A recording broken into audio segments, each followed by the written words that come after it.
정부가 2040년까지 수소차 620만 대를 생산하는 계획을 담은 수소경제 로드맵을 발표했습니다. 수소경제가 국가에너지 시스템을 근본적으로 바꿔서 신성장 동력이 될 것이라는 기대를 구체적으로 드러낸 것입니다. 네, 정부가 사활을 걸고 수소차로 대표되는 수소경제에 주력하는 모습인데요. 하지만 희망찬 청사진 너머에는 해결해야 할 난제들이 여전히 많습니다. 정부의 수소경제 활성화 로드맵과 남은 과제들 두 분의 전문가와 자세히 짚어보겠습니다. 글로벌 자동차 경영연구원 황순아 원장 그리고 대덕대 자동차학과 이호근 교수입니다. 두 분 어서 오세요. 안녕하십니까. 안녕하세요. 어제 발표된 로드맵을 보면 상당히 공격적인 목표치들을 제시를 하면서 동시에 강한 의지도 드러냈단 말이죠. 일단은 어떻게 보셨는지 간단하게 얘기부터 좀 들어볼까요? 예. 현재 정부가 생각하고 있는 신성장 산업의 3대 축은 AI, 빅데이터, 그리고 수소 경제라고 이미 밝힌 바 있습니다. 네. 따라서 이런 세 가지 산업을 통해서 새로운 성장과 고용을 창출하겠다는 건데 지금 수소 경제에 대한 자신감을 보이는 것은 두 가지 축인 수소차와 연료 전지, 특히 수소차에 대해서는 우리나라가 세계적인 기술, 원천 기술과 상용화에 앞서 있다는 자신감. 네. 그리고 연료 전지는 발전의 문제입니다만 조금 더 있어야 되겠습니다만은 따라서 이러한 자신감을 바탕으로 방향은 세계 에너지의 흐름이 석탄에서 석유에서 이제는 수로 가는 그 흐름을 선도하겠다는 의지와 함께 방향은 맞지만 지금 말씀하신 것처럼 여러 가지 시장 예측의 불안정성이나 투자에 대한 회수의 기간 문제라든 여러 가지 문제가 남아 있다고 봅니다. 네. 네. 이홍 교수님. 예, 수소차 같은 경우는 2013년에 우리나라가 세계 최초로 양산을 했습니다. 네. 그런데 이제 우리보다 늦게 양산을 한 일본 같은 경우는 2020년 벌써 내년이죠. 이제 동경올림픽에서 수소 사회를 보여주겠다. 결국은 어떤 기술적인 측면보다는 전체 시스템을 갖다가 본인들이 원활하게 돌아가는 것을 보여주고 이 시스템을 수출하겠다라는 수소 사회, 클린 에너지 시스템 이런 쪽으로 접근하고 있거든요. 근데 결국은 초창기이다 보니까 실제 자동차 보급이 한 10만 대 정도 될 때까지는 이게 정상화됐다고 보기 어려운 상황이고 모든 분야가 다 적자일 수밖에 없습니다. 수소 공급부터 많은 난제들이 있기 때문에 결국은 이제 컨트롤 타워인 정부가 적극적으로 주도적으로 진행하지 않는다라고 한다면 이런 어떤 전후 산업이 완벽하게 세팅되기 어렵기 때문에 정부의 강력한 의지가 필요하다. 이 부분은 뭐 정확하고 올바른 방법이다 이렇게 볼 수 있습니다. 네. 알겠습니다. 자, 지금 지난해 2,000대 수준이었던 수소차 보급을 이제 2022년까지 8만 대 그리고 2040년까지는 620만 대까지 끌어올리겠다라는 계획을 발표했는데 네. 충분히 현실 가능한 목표라고 보십니까? 네, 사실은 얼마나 팔리는 건 시장이 결정하는 네. 거고요. 시장에서 요구하는 것은 세 가지, 즉 수소차의 가격, 그리고 유지비, 그리고 충전 편의성 세 가지라고 봅니다.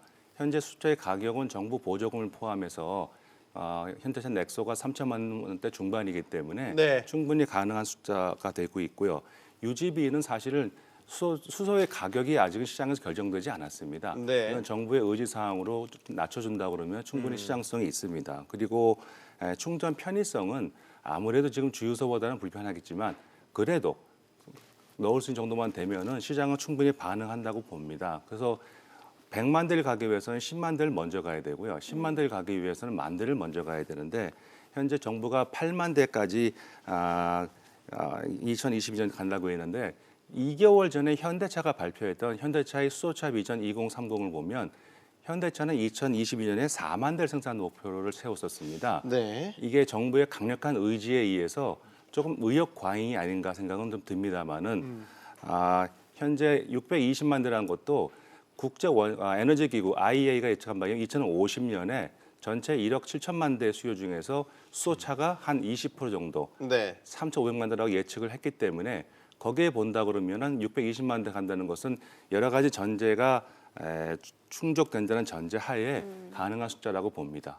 그러니까 4만 대를 현대차는 정작 발표했었는데 8만 대를 2배 는 거잖아요. 숫자만 그렇죠. 본다면. 예. 그러니까 의욕과잉이라는 말에 좀 어느 정도 동감을 하게 되는 것 같아요. 네. 예, 근데 실제 뭐 8만 대 목표로 했다가 4만 대만 판매가 돼도 저는 성공이라고 봅니다. 여지껏 이제 친환경 자동차 정책에 대해서 보급에 대한 계획들이 늘 그보다 훨씬 못 미친 게 많았기 때문에 이런데 네. 가장 중요한 것은 지원금입니다. 결국 지원금이 없으면 수소차는 소비자가가 현재로서 7천만 원이 넘는 가격을 주고 구매하기 어려운 부분이 있기 때문에요. 정부 보조금 3천만 원 이상 되는 것을 지자체와 정부가 어떤 예산에서 어떤 시기에 어떻게 풀겠다라는 구체적인 계획이 있지 않은 한은 공연불에 그칠 가능성이 상당히 높습니다. 네. 문 대통령이요. 자신이 현대차 모델이 됐다고 이제 그 정도로 얘기할 정도로 상당히 수소차에 관심과 의지를 여러 차례 지금 드러냈단 말이죠. 그리고 수소차 로드맵, 수경제 로드맵이 나왔어요. 상당히 의지를 갖고 있다는 건 분명히 예.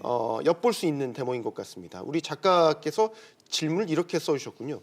수소차 프로포즈라는 아주 매력적인 단어 표현을 써주셨는데 왜 이렇게 절절한 수소차 프로포즈를 지금 하고 있는 걸까? 여러 가지 전후방 산업 효과라든지 인프라 투자에 따른 경제적 효과 여러 가지들을 고려하고 있는 것 같아서 이것도 두 분 다 의견 들어보겠습니다. 네, 맞습니다. 무엇보다 현재 국내 자동차 산업이 좀 부진합니다. 여기에 대한 어떤 돌파구가 필요한 상황이고요. 현재 탈내연 기관의 쌍두마차가 아시다시피 전기차와 수소차입니다.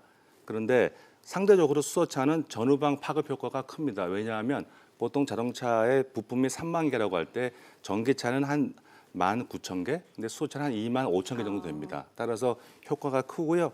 기존 자동차 생산 인프라를 많이 공용화할 수가 있습니다. 네. 그래서 그런 측면에서 수소차를 강조하는 것 같고요. 그런데 관건은 현재 그 수소 경제입니다. 즉 경제 전체의 모든 에너지원을 석유의 수소로 바꾸기 위해서는 사회 전체 시스템이 바뀌어야 되는데 시간이 그렇죠. 상당히 많이 걸리고요. 네. 그리고 우리나라만이 아니라 전 세계가 다 바뀌어야 수출이 될 거 아니겠습니까? 그렇죠. 그리고 또한 그 수소 생산 방식이 좀 친환경적으로 돼야 되고요. 그러니까 결론적으로 얘기해서 수소 자체는 상품이 아닙니다. 하나의 에너지고요. 수소를 활용한 상품과 서비스가 판매가 되어야 우리 경제가 활성화가 됩니다. 그래서 구체적으로 수소차라든지 연료 전지 그 외에 난방 이런 것들이 모두 바뀌지 않으면 글쎄요, 그 우리나라의 어떤 반도체를 이을 그 차세대 성장 동력으로서는 앞으로 풀어야 할 난제가 상당히 많다고 볼 수 있습니다. 네, 이용 교수님.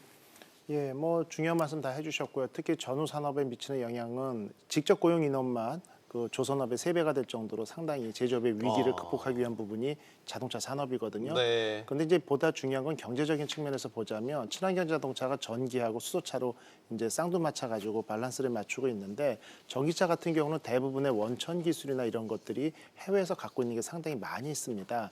결국 배터리는 우리나라를 포함해서 몇 개 업체에서 제조를 하고 있지만 대부분 전기차를 많이 만들어 팔 때 그것에서 발생하는 수익의 대부분이 로얄티나 여러 가지 기술료로 나가는 부분이 있는데 네. 다행히 수소 전기차는 99% 이상이 원천 기술을 우리나라가 확보하고 있기 때문에 동일한 어떤 장단점을 갖고 있다 하더라도 수소 전기차 쪽으로 우리가 푸시를 하게 된다면 우리나라에 돌아올 수 있는 수익이 상당히 더 커질 수 있겠죠. 네. 그런 면에서 본다면 특별히 치명적인 단점이 비교했을 때 있지 않는 상황에서는 우리가 수소 전기차를 미는 게 맞지 않나 네. 어떤 정책적인 측면에서 그렇게 보고 있습니다. 네.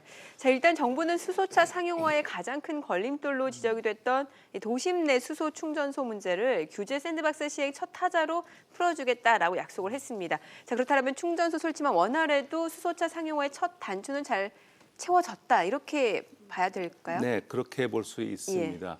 재미있는 것은 현재 서울에는 상암동과 양재 두 군데 충전소가 있는데요. 네. 두 곳 다 고장입니다. 그래서 현재 수소차 오너분들은 상당히 어려움이 많으신 걸로 알고 있습니다. 그만큼 네. 충전소라는 것은 굉장히 중요한데요. 사실은 그 충전소가 아무리 많이 늘어도 지금 주유소만큼 늘 수 없기 때문에 충전하기가 좀 불편하다. 그건 수소차의 숙명이라고 저는 생각을 합니다.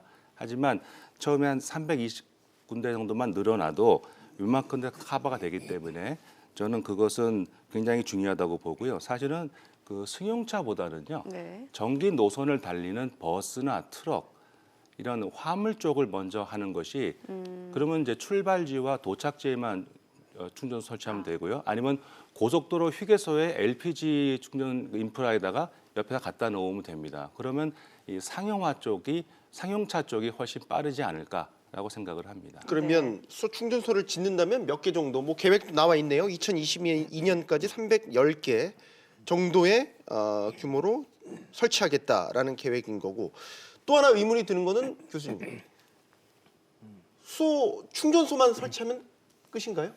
다른 건 필요 없나요? 그렇지 않죠. 일단은 수소를 생산하고 압축하고 운송해서 보관하는 이 장치나 어떤 시스템이 결국 필요한 거죠. 근데 그런 부분에 대해서는 기존에 있는 정유사나 이런 부분에서 당연히 특수 목적 법인 같은 걸 설립해서 인볼브 할 거고요. 가장 중요한 것은 차량의 보급이죠. 네. 차량이 그만큼 많이 보급돼야 되는데 이제 충전소 얘기가 나왔으니까 이게 조사를 해보면 보통 한 9km 미만 거리에 하나씩은 있어야 된다. 그다음에 15분 정도의 이동 거리까지는 내가 좀 양해를 하겠다. 이런 네. 어떤 운전자들의 그 디자이어가 나왔거든요. 요구 조건이. 다행히 우리나라도 전체를 커버하는 거는 좀 시기상조고 어려운 부분이지만 서울, 경기 중심, 그다음에 광주, 충청도, 대전, 영남권 이렇게 일본과 마찬가지로 4개 권역으로 구분을 해서 자동차 산업 중심, 인구 과밀 지역 중심으로 한다라면 그 조건 15분에 9km 조건으로 따져봤을 때는 한 400기 정도면 일단은 급한 대로 커버를 하면서 큰 불편 없이 사용할 수 있는 게 우리나라의 좁은 어떤 국토 면적을 장점화시킬 수 있는 부분이거든요. 그래서 310기 정도 실제 이 정도만 만약에 계획대로 세팅이 된다라고 하면 네. 충전소에 대한 아주 극단적인 불편은 일시적으로 해소할 수 있지 않을까 이렇게 보고 있습니다. 네. 수소가 궁극의 아주 클린 에너지다라는 것도 여기 이제 출발선에 있는 저희의 그 전제입니다. 그런데 전에 전기차 얘기했었을 때 전기차 친환경차다 하지만 우리가 나중에 생각이 든 것은 전기를 만드는 과정은 친환경이 아니다라는 거였죠. 그러면 수소가 친환경 에너지인 건 알겠는데 수소를 만드는 과정도 친환경입니까? 여기에 대한 의구심은 없습니까? 전기와 같은 입장이라고 생각을 합니다. 수소는 자연계에 독립적으로 존재할 수 없기 때문에 네. 어딘가에 붙어 있습니다. 그래서 이걸 떼내야 되는데요. 네. 지금 가장 많이 쓰는 방법이 석유화학공업에서 석유를 정제하면서 그 부생 수소가 나옵니다. 근데 사실 네. 그 과정에서 CO2가 많이 발생을 하고요. 그 두 번째로서는 메탄가스 같은 그 천연가스에다가 뜨거운 중기를 불어서 그 분리를 시키는데 그럴 경우 또 CO2가 역시 또 많이 나옵니다.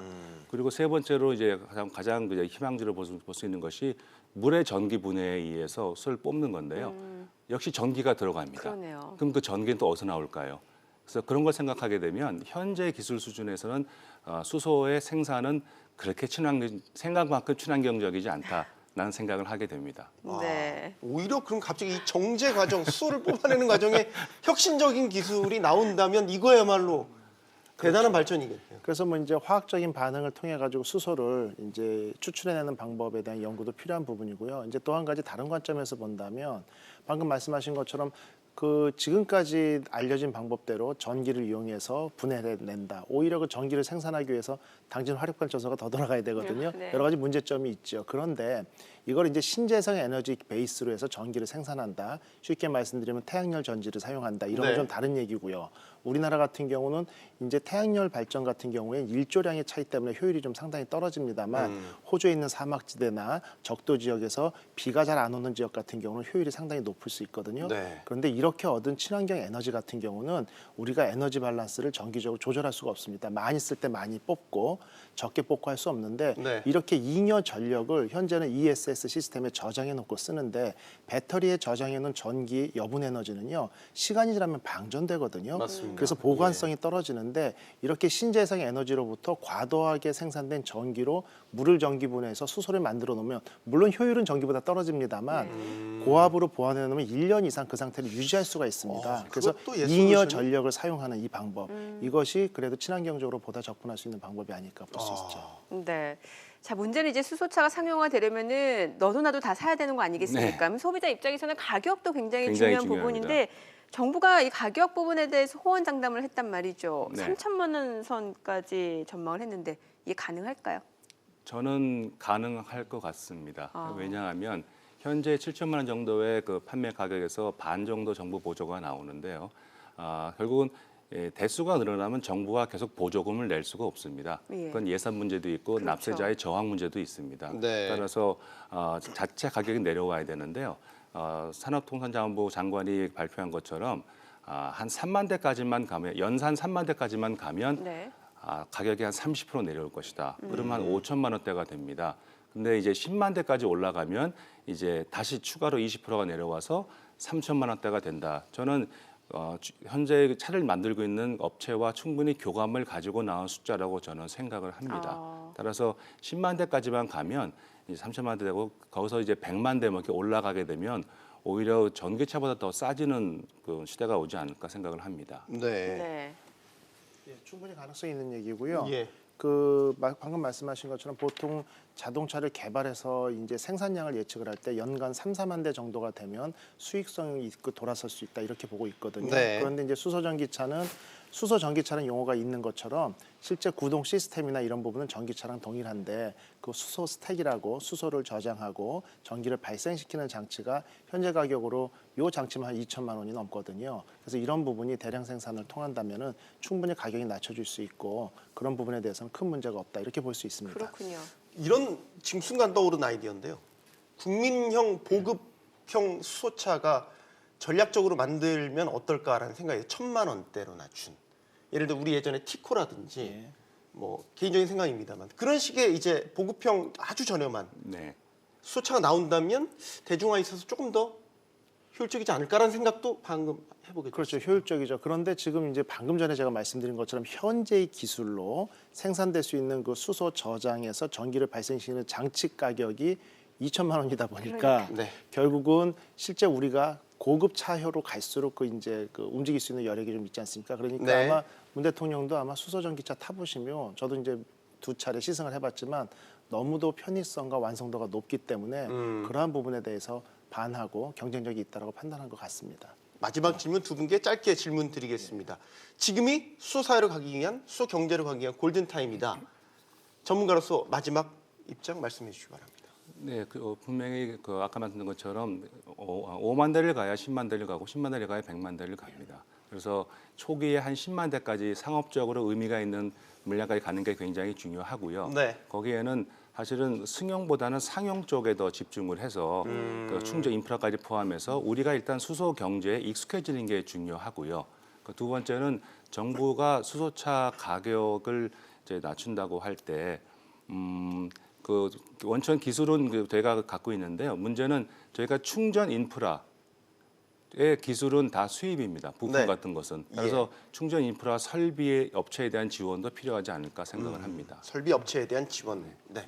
교수님. 예, 일단은 뭐 일본과 우리나라가 수소 전기차가 좀 각축전을 벌이고 있는 상황이고요. 네. 일본 같은 경우는 내년에 2020년 동경 올림픽 때 동경에만 약 230개 수소 충전소가 세팅이 되고 수소 사회를 보여주겠다고 했습니다. 2, 3년 안에 우리가 이 부분을 서두르지 않으면 많은 쪽을 해외나 일본 쪽으로 뺏길 수밖에 없는 상황이기 때문에 지금 2, 3년이 가장 중요한 시기다 이렇게 볼 수 있습니다. 네. 잘하겠다고 꺼내놨으니까 좀 의지만큼 좋은 결과물로 나왔으면 하는 바람 간절히 가져봅니다. 수소경제 로드맵에 대해서 이호근 교수, 황순아 원장과 이야기 나눠봤습니다. 고맙습니다. 네, 잘 고맙습니다. 들었습니다. 고맙습니다.